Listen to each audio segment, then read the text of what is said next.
ಸಮಗ್ರ ರೈತ ಹೋರಾಟ ಸಮಿತಿ ಲಕ್ಷ್ಮೇಶ್ವರ ಶಿರಹಟ್ಟಿ ಮುಂಡರ್ಗಿ ವತಿಯಿಂದ ದಿನಾಂಕ 18/4/2025ರಂದು ಗದಗ ಜಿಲ್ಲಾಧಿಕಾರಿಗಳನ್ನ ಭೇಟಿ ಮಾಡಿ ಗೋವಿನಜೋಳ ಖರೀದಿ ಹಾಗೂ ನೋಂದಣಿ ಪ್ರಕ್ರಿಯೆ ತ್ವರಿತಗೊಳಿಸುವಂತೆ ಮನವಿ ಸಲ್ಲಿಸಲಾಯಿತು.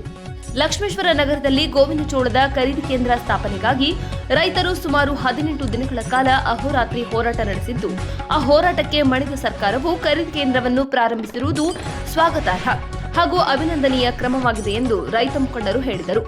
ಆದರೆ ಖರೀದಿ ಕೇಂದ್ರ ಆರಂಭವಾದ ದಿನದಿಂದಲೇ ಖರೀದಿ ಪ್ರಕ್ರಿಯೆ ಮಂದಗತಿಯಲ್ಲಿ ಸಾಗುತ್ತಿದ್ದು, ಇದರಿಂದ ರೈತರಿಗೆ ತೀವ್ರ ತೊಂದರೆ ಉಂಟಾಗಿದೆ. ನೂಡಲ್ ಸೆಂಟರ್ನಲ್ಲಿ ಕೆಲವೊಂದು ನ್ಯೂನತೆಗಳಿದ್ದು ಅವುಗಳನ್ನು ಶೀಘ್ರವೇ ಸರಿಪಡಿಸಬೇಕು ಎಂದು ಅವರು ಆಗ್ರಹಿಸಿದರು. ಪ್ರಸ್ತುತ ದಿನಕ್ಕೆ ಕೇವಲ 10 ರೈತರಿಂದ ಮಾತ್ರ ಗೋವಿನಜೋಳ ಖರೀದಿ ನಡೆಯುತ್ತಿದ್ದು, ಇದರಿಂದ ಗೋವಿನಜೋಳ ಬೆಳೆದ ಸಾವಿರಾರು ರೈತರ ಗತಿ ಏನಾಗಬೇಕು ಎಂಬ ಪ್ರಶ್ನೆ ಉದ್ಭವಿಸಿದೆ.